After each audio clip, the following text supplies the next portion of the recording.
So there we have it then, the Great American Getaway 400 and NASCAR's annual trip to Pocono. I really enjoy the Tricky Triangle. I have a bit of a soft spot for it. I don't know if it's because of having run it so much in the past in iRacing, but I love the track. I think that it's very unique in terms of its layout, and I think that's one of the great things about it when it comes to, well, the NASCAR Cup Series. And, I mean, it was a good race as well.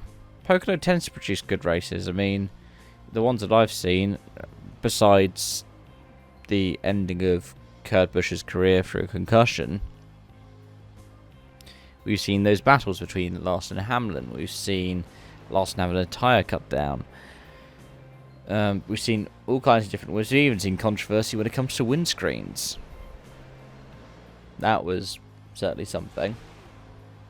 But what we've seen this time around is the 12th win for the driver of the 12 car, Ryan Blaney, at the place where it all started when he was driving the 21 for Wood Brothers. I remember NBC putting up a stat partway through saying that the best finish that Penske had had in the next-gen era was 19th. I think it might have even actually been outside the top 20.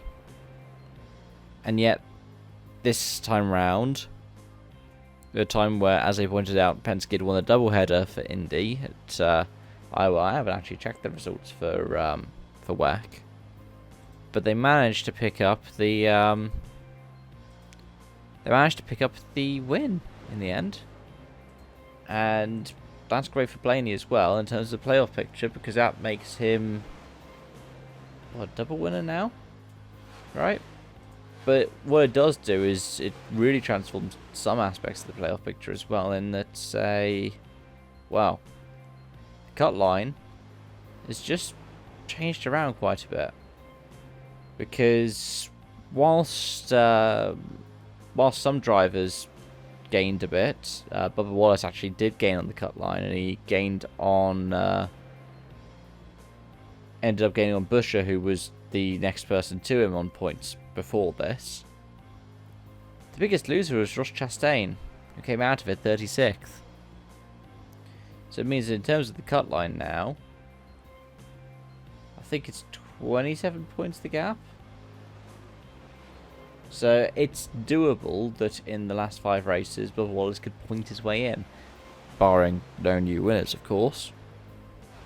But what I find so utterly bizarre is the fact that we could still have it be a situation where it's 16 different winners. And that's feasible. If you look at what we have for these 5 races, we have the Return of the Brickyard 400. We have Richmond, which has 2 different tyre compounds for the first time in a, dry compared to NASCAR race.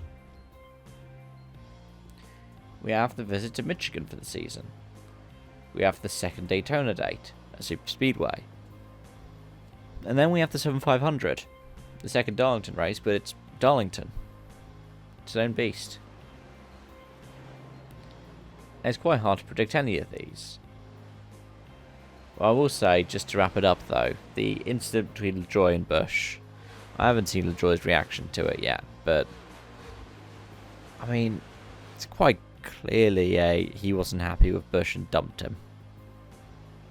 Like, Busch was staying in the line. There was no second block, even if LaJoie thinks there was. And right now, whilst Chevy seems to be dropping back and forth, seems to be getting some momentum, Toyota seems to be there or thereabouts. You have 2 different Chevy outfits getting into each other and causing a moderate one, let's say. But those are my thoughts. Let me know yours in the comment section down below. Thank you so much for watching, and I hope to see you again soon. Bye for now.